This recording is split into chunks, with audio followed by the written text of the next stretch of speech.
بسم اللہ الرحمن الرحیم۔ عزیز طلبہ، آج ہم پڑھنے جا رہے ہیں اردو سال اول کا سبق نمبر 9 ہے مکتوبات غالب۔ آج ہم اس اہم شخصیت کی نثر پڑھنے جا رہے ہیں جو ہماری اردو کے نظام شمسی کا سورج ہے۔ یقیناً اگر یوں کہا جائے کہ غالب علی کل غالب تو بے جانا ہوگا۔ غالب کا نام ان کے اوپر پوری طرح فٹ آتا نظر آتا ہے کہ غالب تمام شاعروں پر، تمام نثر نگاروں پر جو ہے، اگر انہوں نے نثر لکھی تو نثر نگاروں پر غالب رہے، اگر وہ شاعری کے میدان میں آئے تو تمام شاعروں پر غالب رہے۔ تو آئیے ہم اس عظیم شاعر کا مختصر سا تعارف لیتے ہیں۔ مرزا اسد اللہ خان غالب کا شمار ان عظیم ہستیوں میں ہوتا ہے جنہوں نے شاعری کی طرح اردو نثر کو بھی نئے ذہن اور نئے انداز فکر سے آشنا کیا۔ غالب نے اردو نثر کو فارسیت سے آزاد کروایا، مقفع و مسجع تحریر کی جگہ سادہ سلیس انداز اختیار کیا، جس کی وجہ سے آپ کے اس انداز تحریر کو قبول عام حاصل ہوا۔ آپ نے خط میں مکالمے کا انداز اختیار کیا۔ مرزا غالب خود فرماتے ہیں کہ میں نے مراسلے کو مکالمہ بنا دیا ہے، اب خوب باتیں کیا کرو اور ہجر میں وصل کے مزے لیا کرو۔ آپ نے پرتکلف القابات کی بجائے مکتوب نگاری میں سادہ القاب کو رواج دیا۔ انہی خطوط کی بدولت انہیں جدید نثر کا بانی کہا جاتا ہے۔ عزیز طلبہ، یہ وہ تعارف ہے جس کو آپ نے تشریح میں سب سے پہلے لکھنا ہے، تشریح کا آغاز یہاں سے کرنا ہے۔ عزیز طلبہ، غالب کے جو مکتوب ہیں یہ تاریخی دستاویزات ہیں اور بہت زیادہ اہمیت کے حامل ہیں۔ کہا جاتا ہے کہ اگر دہلی کی تاریخ مسخ ہو جائے، کہیں کھو جائے، گم ہو جائے، اس کو از سر نو مرتب کرنے کی ضرورت پیش آئے تو پریشان ہونے کی ضرورت نہیں ہے، اس کو خطوط غالب سے دوبارہ مرتب کیا جا سکتا ہے۔ یعنی غالب نے اپنے خطوط کے اندر دہلی کے حالات کو، اپنے نجی حالات کو، سیاسی حالات کو قلم بند کر دیا ہے۔ در حقیقت دہلی جس کو بار بار لوٹا گیا، برباد کیا گیا، جو شرفاء تھے وہ دوسرے علاقوں میں جا آباد ہوئے، غالب وہیں پر رہے۔ اس کی دو وجوہات تھیں۔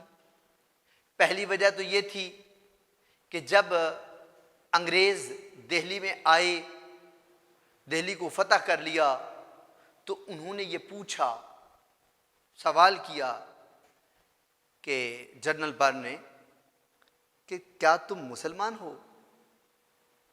انہوں نے کہا آدھا۔ وہ اس نے حیرت سے پوچھا آدھا کیا مطلب؟ کہا جی شراب پیتا ہوں، سور نہیں کھاتا۔ اس پر اس نے، جنرل نے زوردار کہکا لگایا اور کہا کہ یہ شخص بڑا بذل سنج ہے، دلچسپ آدمی ہے، اس کو یہیں رہنے دو۔ پھر اسی کے حکم، کرنل برن کے حکم پر آپ یہیں پہ رہے۔ یہ اس بات کا تذکرہ کچھ وہ یہاں بھی کرتے ہیں اس خط کے اندر۔ تو عزیز طلبہ، آج کا جو ہمارا خط ہے یہ سیاسی نوعیت کا ہے، جس کے اندر حالات کو، دہلی کے حالات کو غالب نے بیان کیا ہے۔ تو آئیے اس کو پڑھتے ہیں۔ سب سے پہلے تو ہم نے دیکھنا یہ ہے کہ غالب کا انداز کیسا ہے. وہ جدت ادا کے امام ہیں. انہوں نے عام لوگوں کی طرح خط نہیں لکھے ہیں، بلکہ یوں لگتا ہے کہ جیسے دو دوست آمنے سامنے بیٹھ کے باتیں کرتے ہیں نا، ایسے لکھتے ہیں. سید صاحب، نہ تم مجرم نہ میں گناہ گار، تم مجبور میں ناچار. لو اب کہانی سنو، میری سرگزشت میری زبانی سنو. آپ دیکھیں کہ اس میں جیسے ہم خط لکھتے ہیں، السلام علیکم، میں خیریت سے ہوں، آپ کی خیریت نیک مطلوب چاہتا ہوں، امید ہے گھر والے سب خیریت سے ہوں گے. یہ سب تکلفات، یہ سب باتیں ختم کر کے ڈائریکٹ ڈائلنگ، ڈائریکٹ گفتگو، مکالمے کا انداز اختیار کیا ہے، جو ایک نہایت خوبصورت اور دلچسپ انداز ہے. تو اس دلچسپ انداز میں کیا کہتے ہیں؟ نہ تم مجرم نہ میں گناہ گار، تم مجبور میں ناچار. اب میر مہدی حسین مجروح یہ کون ہیں؟ یہ 1833 میں دہلی میں پیدا ہوئے، 1902 میں وصال فرمایا. میر نگار حسین کے بیٹے تھے، دہلی میں پیدا ہوئے، غالب کے چہیتے شاگردوں میں شمار کیے جاتے ہیں. بڑے علم دوست، شاعر، خوش اخلاق اور خوبصورت انسان تھے. غالب کی ان سے بڑی بے تکلفی تھی. 1857 کے ہنگامے کے بعد دہلی سے پانی پت چلے گئے. بہت سارے خطوط میر مہدی حسین مجروح کے نام ہیں جو ان کے شاگرد تھے غالب کے. اب یہ میر مہدی حسین مجروح سے مخاطب ہو کے کہتے ہیں نہ تم مجرم نہ میں گناہ گار. دیکھو میر مہدی حسین مجروح، جیسے میں نے ابھی بتایا کہ وہ ہجرت کر کے دہلی سے پانی پت چلے گئے تھے. اب وہ کلام کی اصلاح کیسے لیتے تھے؟ اپنا کلام لکھ کے خط کے ذریعے بھیج دیتے تھے، غالب اس کی اصلاح کر دیتے تھے، اور وہ جواب میں اصلاح کر کے واپس اس کو بھیجتے خط کے ذریعے. اب خط و کتابت کا سلسلہ منقطع ہو چکا. اس کی وجہ دہلی کے ناگفتبہ حالات ہیں. غالب کہتے ہیں کہ ہمارا نہ میں آپ کو خط لکھ سکا، نہ آپ کا خط مجھ تک پہنچ سکا. ہماری ملاقات جو نہ ہو سکی اس میں نہ تم مجرم بنتے ہو نہ میں گناہ گار ہوں. کیوں؟ کیونکہ تم بھی مجبور تھے اور میں بھی ناچار تھا، میں بھی مجبور تھا. کیا مجبوری تھی؟ حالات کی سنگینی تھی. لو اب کہانی سن، لو اب ہماری ملاقات ہوئی ہے، اب تمہارا خط آیا ہے، اب میں آپ کو جواب لکھ رہا ہوں. اب میری کہانی، میری سرگزشت میری زبانی سنو. میں اپنی کہانی اپنی زبانی تمہیں سنا رہا ہوں، سنو ذرا. نواب مصطفیٰ خان بامیاد 7 برس کے قید ہو گئے تھے. نواب مصطفیٰ خان عزیز طلبہ یہ نواب مرتضیٰ خان کے بیٹے تھے، دہلی کے بہت بڑے نواب تھے. انہیں لارڈ لیک نے جہانگیر آباد کا علاقہ بطور جاگیر دیا تھا. بہادر شاہ ظفر کے قریبی دوستوں میں شمار کیے جاتے ہیں. جب بہادر شاہ ظفر کو گرفتار کیا گیا تو بہادر شاہ ظفر کی مدد اور اعانت کے جرم میں نواب مصطفیٰ خان کو بھی گرفتار کر لیا گیا تھا. ان کو گرفتار کرنے کے بعد جو انہیں سزا سنائی دی وہ کیا تھی؟ 7 سال قید، اور ان کی جہانگیر آباد کی جو ذمہ داری تھی، زمین تھی، جاگیر تھی، اس پر بھی قبضہ کر لیا تھا. جو انہیں پینشن ملتی تھی وہ بھی ختم کر دی گئی تھی. اور اس کے علاوہ جو ان کی دہلی کے اندر املاک تھیں، جائیدادیں تھیں، انہیں بھی ضبط کر لیا گیا تھا. غالب ان کا تذکرہ کرتے ہوئے کہتے ہیں کہ نواب مصطفیٰ خان بامیاد 7 برس کے قید ہو گئے تھے، کہ انہیں جو 7 برس کی قید سنائی گئی تھی سو ان کی تقصیر معاف ہوئی. ان کی جو خطا تھی، جو غلطی تھی، جس بنا پر انہیں یہ سزا ہوئی تھی کہ انہوں نے بہادر شاہ ظفر کا ساتھ دیا، ان کی مدد کی، وہ معاف کر دی گئی ہے. ان کو رہائی مل گئی ہے، وہ رہا ہو گئے ہیں.